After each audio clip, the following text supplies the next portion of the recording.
Good morning students. हम लोग पढ़ रहे हैं टाइप्स ऑफ वैलिडिटी। पिछले वीडियो में हमने आंतरिक कसौटियों के आधार पर वैधता के प्रकारों को समझा था और इस वीडियो में अब हम समझेंगे बाह्य कसौटियों के आधार पर वैधता के प्रकार। तो फर्स्ट जो टाइप है वो है पूर्व कथित वैधता या प्रिडिक्टिव वैलिडिटी।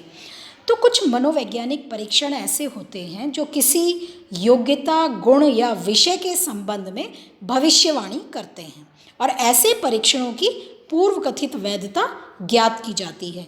ये परीक्षण किसी वास्तविक कार्य एवं वर्तमान परिस्थितियों के आधार पर व्यक्ति के व्यवहार एवं निष्पादन के संबंध में भविष्यवाणी करते हैं कि व्यक्ति का व्यवहार या उसकी परफॉर्मेंस जो है वो किस प्रकार की होगी, तो उसको वो प्रिडिक्ट करते हैं। फॉर एग्जांपल एक मान लीजिए यांत्रिक अभिक्षमता या लिपिक मैकेनिकल एप्टीट्यूड या क्लैरिकल एप्टीट्यूड परीक्षण है। उसके आधार पर हम ये भविष्यवाणी करते हैं कि अमुक अमुक व्यक्ति इन व्यवसायों में सफल होंगे या असफल होंगे, और यदि वह व्यक्ति उस भविष्यवाणी के अनुसार उस व्यवसाय में सफल या असफल हो रहा है तो हम ऐसी स्थिति में उस परीक्षण की पूर्व कथित वैधता या प्रिडिक्टिव वैलिडिटी ज्ञात करते हैं। तो अभिक्षमता एवं रुचि परीक्षण जो एप्टीट्यूड टेस्ट हैं या जो इंटरेस्ट टेस्ट हैं उनकी पूर्व कथित वैधता ज्ञात की जाती है। क्यों? क्योंकि इनके माध्यम से ये देखा जाता है कि वे व्यक्ति जिन्हें परीक्षण के आधार पर भिन्न भिन्न व्यवसायों में भेजा जाता है वे उस व्यवसाय में सफल रूप से संतोष के साथ कार्य कर रहे हैं या नहीं। तो प्रिडिक्टिव वैलिडिटी ज्ञात करने के लिए परीक्षण के अंकों तथा बाद में उस व्यवसाय या रुचि क्षेत्र में प्राप्त किए गए अंकों के मध्य कोरिलेशन ज्ञात करते हैं। कहने का मतलब है कि हमने किसी व्यक्ति पर वो परीक्षण किया और बाद में वो जिस व्यवसाय में है उस व्यवसाय में वो किस तरह की परफॉर्मेंस कर रहा है, तो उसके स्कोर्स और परीक्षण के स्कोर्स को आपस में कोरिलेट करते हैं।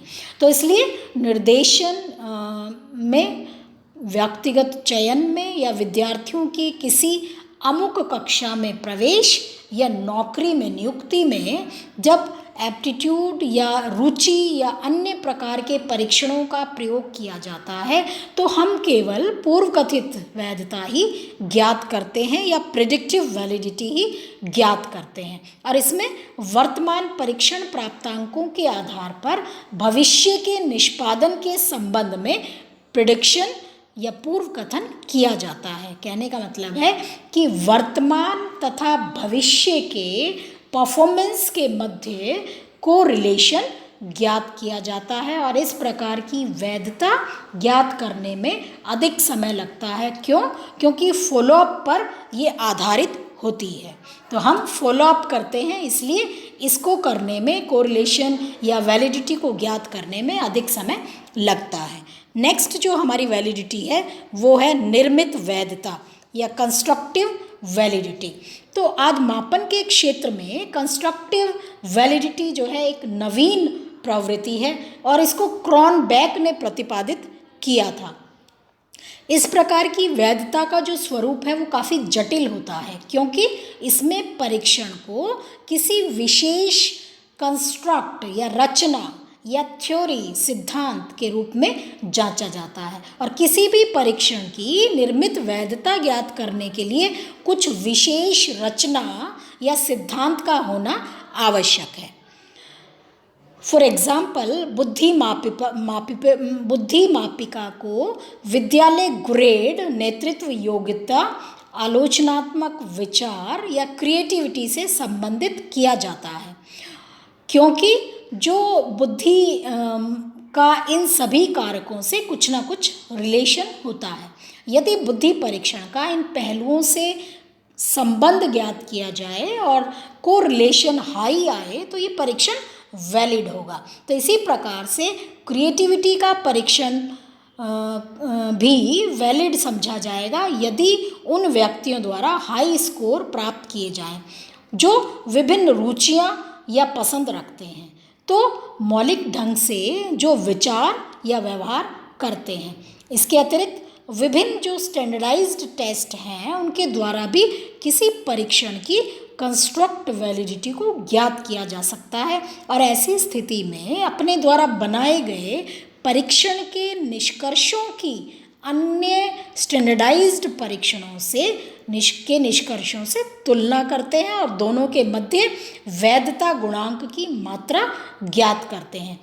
इसलिए जो कंस्ट्रक्टिव वैलिडिटी है उसे ज्ञात करने के लिए जो परीक्षण निर्माता है वो परीक्षण के अनुकूल किन्हीं निश्चित कसौटियों की रचना कर लेता है और फिर उसका संबंध या रिलेशन ज्ञात करता है। यानी दूसरे शब्दों में हम ये कह सकते हैं कि जब किसी परीक्षण निर्माता का उद्देश्य यह जानना हो कि एक व्यक्ति ने क्यों अमुक प्रकार के प्राप्तांकों या किन संबोधों के आधार पर ये प्राप्तांक या विभिन्न प्राप्तांक प्राप्त किए हैं, तो इस प्रकार के जो सैद्धांतिक संबोध हैं उनको ही हम कंस्ट्रक्ट या निर्मित वैधता कहते हैं।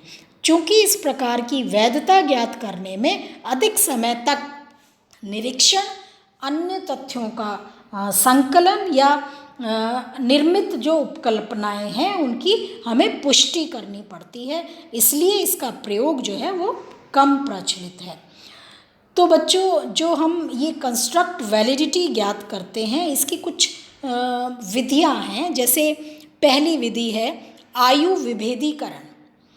तो अनेक बुद्धि परीक्षणों की वैलिडिटी में आयु को एक कसौटी के रूप में माना जाता है। जैसे स्टैनफोर्ड बिने परीक्षण था बुद्धि का, तथा अन्य विद्यालय परीक्षणों की जांच आयु के संदर्भ में होती है, जिससे ये ज्ञात किया जा सके कि क्या आयु बढ़ने के साथ साथ परीक्षण प्राप्तांक भी बढ़ते हैं, क्योंकि ये माना जाता है कि जैसे जैसे आयु की वृद्धि होती है वैसे वैसे बुद्धि भी बढ़ती है और एक निश्चित जो है वो अवधि तक स्थिर हो जाती है। तो इसलिए यदि परीक्षण वैलिड है तो प्राप्तांक आयु के साथ साथ बढ़ने चाहिए। व्यक्तिगत मापन के क्षेत्र में इस कसौटी का जो उपयोग है वो बहुत ही कम किया जाता है। और सेकंड जो टाइप है कंस्ट्रक्ट वैलिडिटी ज्ञात करने का, वो है अन्य परीक्षणों से सहसंबंध या कोरिलेशन।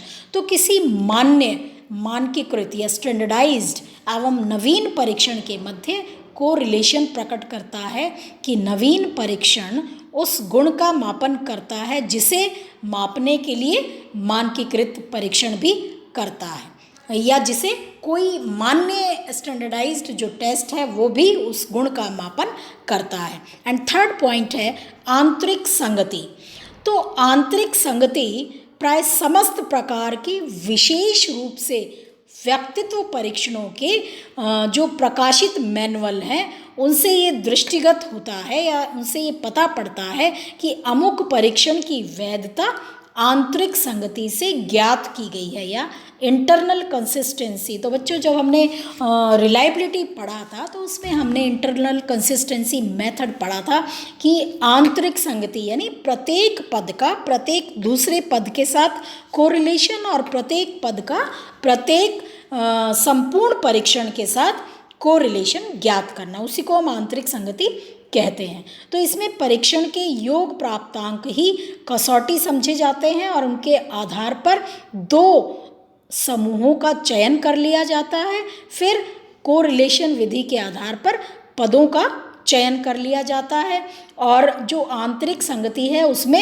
एक रूपता का मापन होता है और इस विधि का जो प्रयोग किया जाता है वो संकुचित रूप में प्रयोग किया जाता है, क्योंकि बाहरी तथ्यों की अनुपस्थिति में ये कहना कठिन होता है कि किन कॉन्सेप्ट का ये मापन करेगा या करता है। तो इस तरह से कंस्ट्रक्ट वैलिडिटी जो है वो ज्ञात की जाती है।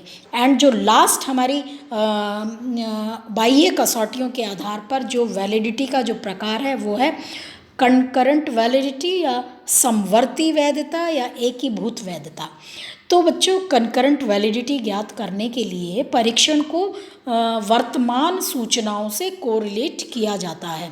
फॉर एग्जाम्पल, एक बुद्धि परीक्षण को उपलब्धि प्राप्तांकों से, यानी हमने बुद्धि परीक्षण किया और बच्चे की उपलब्धि क्या है, तो उसके स्कोर्स से इसलिए कोरिलेट किया जाता है जिससे उपलब्धि परीक्षण द्वारा वर्तमान स्थिति से संपर्क बना रहे। तो जो कंकरेंट वैलिडिटी है उसे ज्ञात करने में पूर्व कथित तथा मापने वाले मापकों को एक ही समय दिया जाता है। जैसे किसी समूह पर चिंता मापन वाले परीक्षण तथा मनोचिकित्सकों द्वारा उसी समूह के व्यक्तियों की चिंता की मात्रा का मूल्यांकन दोनों को ही एक समय में किया जाता है तथा दोनों विधियों के द्वारा प्राप्त प्राप्तांकों के मध्य कोरिलेशन ज्ञात कर लिया जाता है। तो यहाँ पर परीक्षण के माध्यम से चिंता मापन तथा मनोचिकित्सकों द्वारा चिंता का मापन दोनों ही एक ही समय में होते हैं, तो इसलिए इसे हम कंकरेंट वैलिडिटी के नाम से संबोधित करते हैं। तो बच्चों, इस तरह से जो है हमने कसौटियों के आधार पर, आंतरिक कसौटियों के आधार पर और बाह्य कसौटियों के आधार पर वैलिडिटी को समझा है और उसके प्रकारों को समझा है। इसके बाद हम नेक्स्ट टॉपिक लेंगे मेथड्स ऑफ कैलकुलेटिंग वैलिडिटी। तो बच्चों, ये जो कंकरेंट वैलिडिटी हो, चाहे ये आपकी प्रेडिक्टिव वैलिडिटी हो, चाहे आपकी कंस्ट्रक्टिव वैलिडिटी हो, ये भी आपको शॉर्ट नोट्स में या 50 वर्ड्स में आपको लिखने को आएगी, तो आपको बड़े ध्यान से इसको तैयार करना है। Thank you.